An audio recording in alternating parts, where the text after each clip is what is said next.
pueblo se somete a los gobernantes, es decir, a los que detentan el poder del Estado, a cambio de que estos gobernantes que fungen en el Estado satisfagan sus necesidades, lo proteja y sobre todo le respete sus libertades.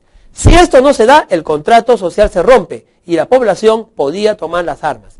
En esta teoría es que se desarrolla la Revolución Francesa, cuando los ciudadanos en general desconocen la autoridad de los monarcas, de los Borbones de aquel tiempo, de la dinastía Borbón, y toma pues el poder por la fuerza en la Revolución Francesa, que ya es parte de la historia.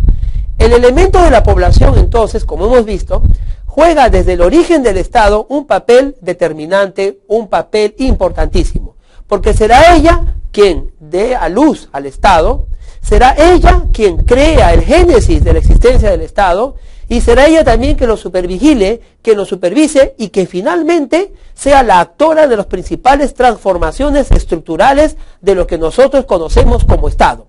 No importa la forma que éste haya tomado, un Estado totalitario, un Estado republicano, un Estado en la forma en que haya sido organizado, tiene necesariamente que deberle su existencia y también su mantención en el tiempo a la población. La población entonces, ¿no?, tendrá que tener ese papel tan importante en la teoría del Estado. Hay que tener en cuenta que la población esta, que forma parte de este Estado, tendrá que tener ciertos vínculos que la emparenten. Serán vínculos de sangre, vínculos de territorio, vínculos de costumbres, vínculos de tradición, orígenes de repente similares desde épocas remotas. Tendrán que haber devenido juntos en algunos objetivos comunitarios que hagan de ellos, ¿no?, que creen en ellos ciertos vínculos que más tarde manifestarán en una nacionalidad.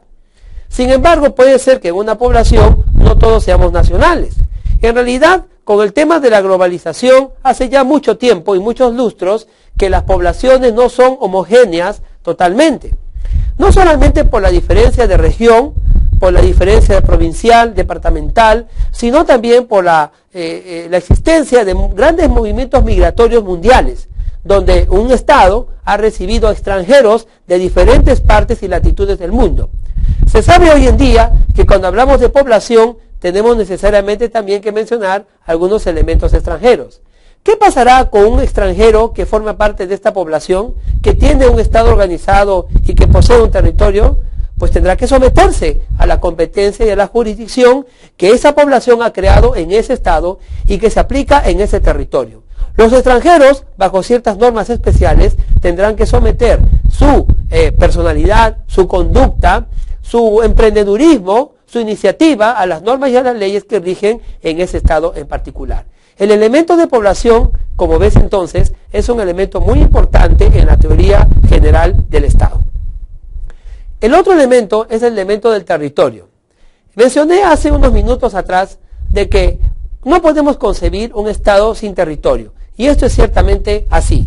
En la diapositiva podemos leer que un pequeño concepto de territorio, que es el siguiente: es la porción terrestre delimitada donde se asienta su población cumpliendo una función importante. Hay una perspectiva negativa, como lo podemos leer, es la función de suscribir las fronteras y los límites tanto de la actividad estatal como la de los estados extranjeros dentro del territorio nacional. Es importante entonces entender que la primera función del territorio tiene una perspectiva negativa. ¿En qué sentido? El territorio en el cual yo me encuentro va a limitar el poder tuyo, porque tú eres otro Estado. Entonces, yo soy un Estado, yo tengo mi territorio, y tú tienes el tuyo. Desde una perspectiva negativa, tú no puedes invadir mi jurisdicción, tú no puedes tomar posesión de mi territorio, y tú no puedes ejercer tu poder sobre mi población. No puedes. Una perspectiva negativa, sanamente negativa, diríamos nosotros. Porque imagínese si todo Estado interferiría uno en el otro. Estaríamos pues ante un gran caos mundial que definitivamente concluiría en una gran hecatombe mundial. El respeto entonces y la perspectiva negativa del territorio respecto al Estado y a la población es también muy importante y es determinante para la existencia del Estado. Determinante, ¿por qué? Porque va a marcar su jurisdicción y donde este Estado va a poder infringir su jus imperio, su derecho de poder. La otra perspectiva es la perspectiva positiva.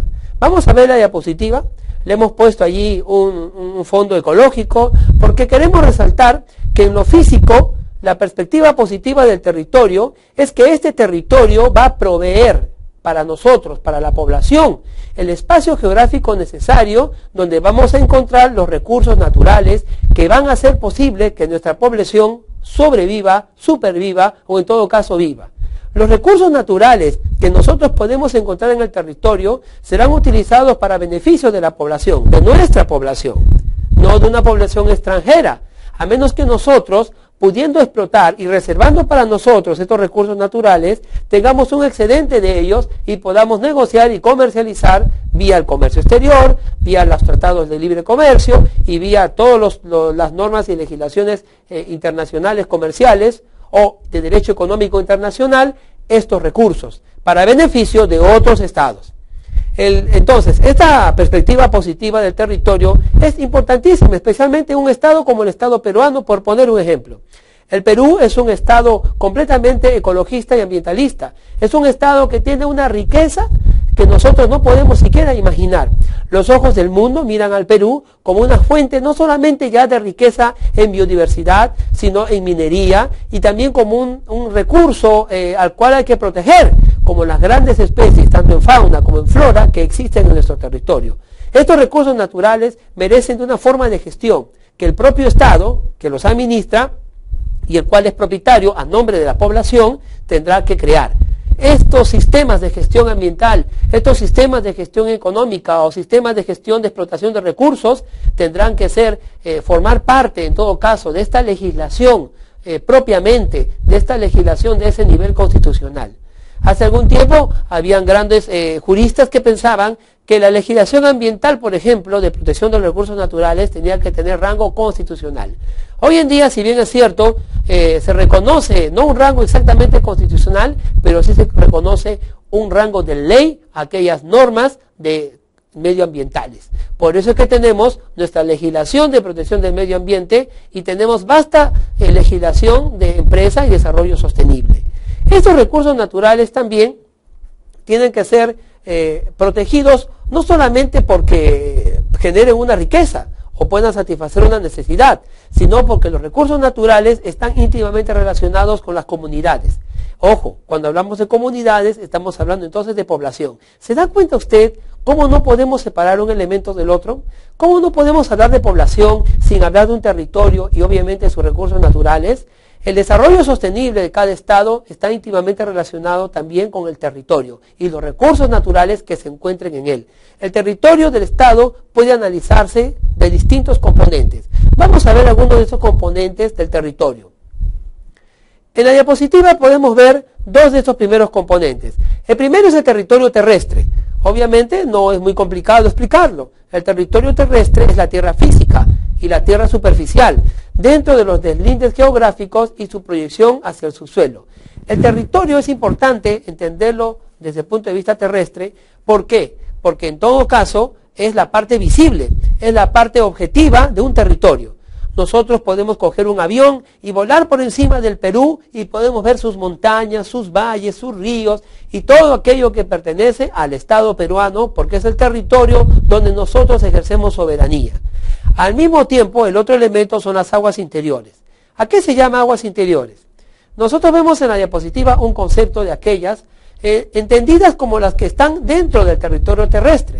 Es decir, no estamos hablando del mar, estamos hablando de fuentes de aguas que se encuentran en el territorio terrestre interior, como por ejemplo los ríos, los lagos, las lagunas y aquellos espacios que también se creen de alguna manera dentro de los ríos, espacios marítimos que están encerrados dentro de las líneas de base rectas, líneas imaginarias que unen los puntos más prominentes de la costa.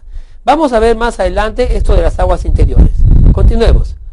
Allí tenemos, por ejemplo, una imagen que nos da una idea concreta de lo que sería el territorio y los lagos. Podemos ver, por ejemplo, en la parte superior de la diapositiva, los lagos. El Perú tiene en su territorio ingentes cantidades de lagos. Nuestro país, en realidad, es una fuente de agua en muchos aspectos de la vida y en muchos aspectos también territorial. El Perú cuenta